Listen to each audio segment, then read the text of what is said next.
Ouais, les choses sérieuses commencent enfin. L'affrontement entre Light et le Super Croco. Les deux adversaires se faisaient face l'un l'autre. Light brandissant sa lance bélier en avant et le Super Croco en position pour charger. Le cœur de Light battait à 100 à l'heure. Il était encore un peu sous le choc de tout ce qu'il venait d'apprendre, mais essayait de se concentrer malgré tout, attendant le moindre mouvement de son ennemi. Il en retenait presque sa respiration. Et s'il n'avait pas ses gants, la moiteur de ses mains n'aurait pas été pratique pour tenir fermement son arme. Puis, finalement, le super infecté chargea. Mais sa trajectoire était anormale. Il ne fonçait clairement pas sur Light, mais en direction du mur du bâtiment à la gauche du jeune homme. Il démolit le mur, créant un énorme trou qui s'étendit jusqu'au premier étage. Quelques secondes plus tard, à travers la poussière, un débris décolla directement sur Light, qui eut à peine le temps de l'esquiver. Mais ce n'était pas fini, et d'autres morceaux de murs, fenêtres et débris du bâtiment continuèrent de se faire jeter par la bête, qu'on pouvait entendre rire, lui lançant des... Allez, vas-y, cours, danse. En plus des projectiles.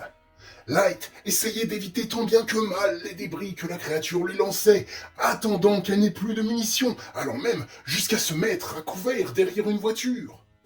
Mais quand il pensait que le déluge allait enfin cesser, de nouveaux projectiles furent produits à grands coups de poing dans la cloison déjà bien amochée.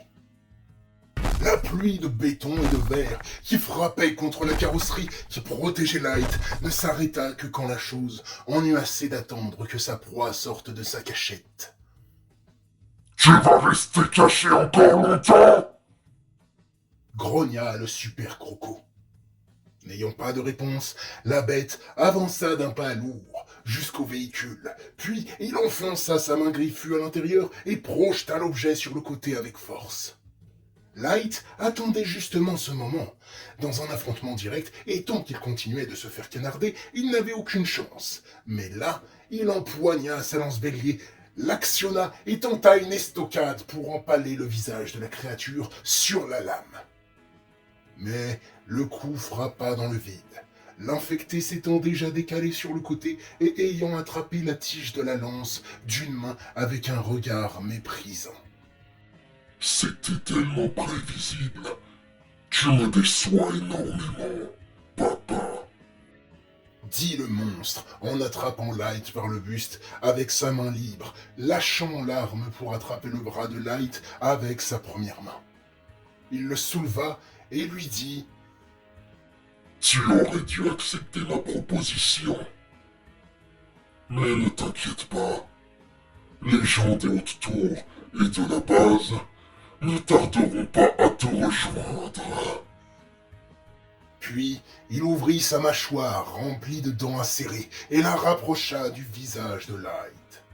La peur de mourir et la rage qu'il ressentait en imaginant tous ses amis mourir à cause de son impuissance le galvanisèrent. Et il commença à frapper violemment le super croco dans la mâchoire à plusieurs reprises avec son bras droit encore libre.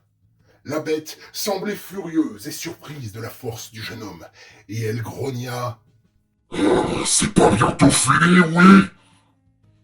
avant d'abattre sa mâchoire sur l'épaule de Light, bloquant partiellement son bras, alors qu'il sentait les dents de son assaillant s'enfoncer dans sa chair.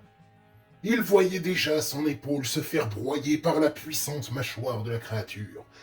C'est alors que deux choses se passèrent. Il entendit des craquements. Quelque chose se brisait effectivement sous la morsure.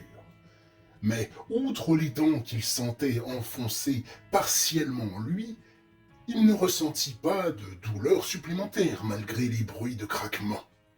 En fait, ces bruits venaient de son épaulière et de son plastron qui commençaient à céder sous la pression de la morsure. Mais il ressentit aussi quelque chose d'autre. Un feu commençait à circuler dans ses veines, et un courant électrique familier, mais encore plus intense que d'ordinaire, parcourait ses muscles.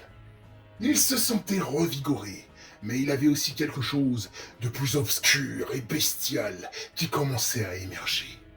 Ses yeux s'illuminèrent d'une lueur sanguinaire, et en un instant, il rassembla toutes ses forces pour faire passer sa lance dans son dos d'une main à l'autre. Il appuya sur la gâchette, et avec son bras en partie bloqué, il pointa du mieux qu'il put la lame en direction du crâne de la bête, en lui criant « Putain, mais tu vas me lâcher, saloperie !» Juste avant la détonation, l'infecté ressentit des frissons dans tout son corps. Il vit la lame pointer vers son crâne et eut tout juste le temps de lâcher Light et attraper la lance pour dévier la lame, évitant qu'elle lui transperce le crâne. Un bang résonna dans la rue, puis un cri de douleur. Malgré ses derniers efforts, la chose n'avait pu que dévier la lame, qui effectivement ne lui transperça pas le crâne, mais lui avait déchiqueté l'œil et l'arcade droite. Le super croco recula de quelques pas, étourdi par l'impact et la douleur. Mais en regardant Light, à genoux, sentant son regard meurtrier derrière son masque, il ressentit une terreur comme jamais il n'en ressentit jusqu'alors. Il se retourna et courut pour s'éloigner le plus possible de Light. Ce dernier allait le poursuivre. Mais un intense épuisement l'accabla d'un seul coup, ainsi que des vertiges. Il ne put que voir la silhouette massive de la créature s'éloigner, paniquer, en laissant des taches de sang derrière elle sur le sol. Il sentait qu'il allait s'évanouir, mais il se le refusait. S'il tombait maintenant, le monstre pourrait revenir l'achever plus tard, et il devait à tout prix prévenir les autres de ce qu'il avait appris. À moitié conscient, comme guidé par son intuition, il avança lentement, son corps vacillant de gauche à droite, le monde se brouillant autour de lui. Tout ce qu'il avait appris se bousculait dans son esprit, alors qu'il forçait son corps à continuer de marcher malgré le monde qui devenait de plus en plus flou. La seule chose qu'il put voir au bout d'un moment, c'est la lumière du jour disparaître de plus en plus, jusqu'à ce que les vagues paysages qu'il arrivait encore à discerner autour de lui baignent dans une couleur orangée, et qu'une immense masse floue, dont se reflétait par endroits la lumière du soleil, lui fasse face. Il entendit des voix, puis laissa son corps s'effondrer. Son instinct l'avait miraculeusement guidé jusqu'aux hautes tours. Les éclaireurs qui surveillaient au deuxième étage l'avaient vu au loin et avaient reconnu le poncho noir et violet du camp. Light ne les avait cependant pas entendus lui demander de donner son identité avant de s'effondrer. Ce n'est qu'en le récupérant qu'ils virent le masque à gaz personnel de Light, qu'il portait constamment. Mais ils se rendirent aussi compte qu'il était blessé. Alors, ils l'enfermèrent dans une pièce et appelèrent Julian. Quelques minutes plus tard, au deuxième étage des tours, dans l'appartement qui servait d'infirmerie pour les blessés qu'on ne pouvait pas transporter jusqu'au sommet des bâtiments, ce dernier finit par les rejoindre, accompagné par les jumeaux, tous inquiets et affolés. Il ordonna aux autres éclaireurs de les laisser seuls avec lui, ne leur laissant pas le choix quand ils firent part de leurs doutes sur le fait que Light se serait peut-être fait infecter malgré le fait qu'il ait réussi à revenir. Une fois en privé, ils retirèrent doucement l'armure, qui partit en morceaux là où il était blessé, ainsi que ses vêtements pour examiner sa blessure. Bien sûr, ils virent la morsure, entre autres, qui, bien que peu profonde, les inquiétait grandement, n'étant pas sûr de l'effet que ça aurait sur Light. Logiquement, il devrait être immunisé, mais il se pouvait aussi que ça renforce l'infection et le fasse basculer. Ils décidèrent donc, après réflexion, de l'attacher solidement sur le lit de camp où on l'avait transporté, en faisant au mieux pour ne pas le blesser, bien évidemment. Il fallait mieux assurer si le pire des scénarios arrivait. Quelques heures plus tard, Julian proposa aux jumeaux de remonter et aller se reposer, car ils étaient tous restés au chevet de Light, attendant son réveil. Les jumeaux acceptèrent et repartirent pour le sommet des tours, laissant Julian seul avec Light. Une fois en haut, et de retour à leur atelier, ils tombèrent face à Sorel, qui les attendait, assise sur leur plan de travail, les bras croisés et avec un regard perçant. Le frère et la sœur échangèrent un regard, comprenant tous deux que s'ils lui cachaient la vérité et qu'elle finissait par l'apprendre, ils risquaient de subir la colère de cette dernière. Sorel leur demanda, toujours avec son regard intense, mais teinté d'une pointe d'inquiétude, s'il était arrivé quelque chose à Light, qui, normalement, ne devrait pas tarder à rentrer. Finalement, les jumeaux lui annoncèrent la vérité.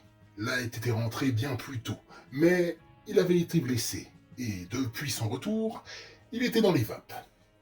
Les yeux de Sorel s'élargirent, et toute l'intensité de son regard était maintenant remplacée par de l'inquiétude et de l'affolement. Elle supplia les jumeaux de demander à Julian une autorisation pour venir le voir. Même juste 1 heure, consciente des sanctions qui pesaient encore sur elle après son jugement.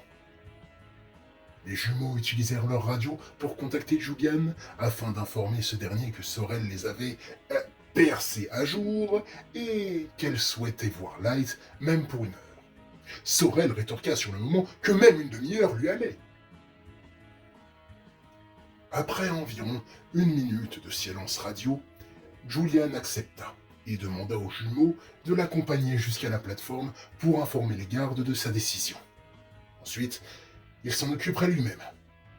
Ce qu'ils firent. Sorel descendit par la plateforme, impatiente, mais aussi terrifiée de voir l'état dans lequel était Light. En arrivant au 2e étage, elle retrouva Julian qui l'attendait et qui l'emmena au chevet de Light.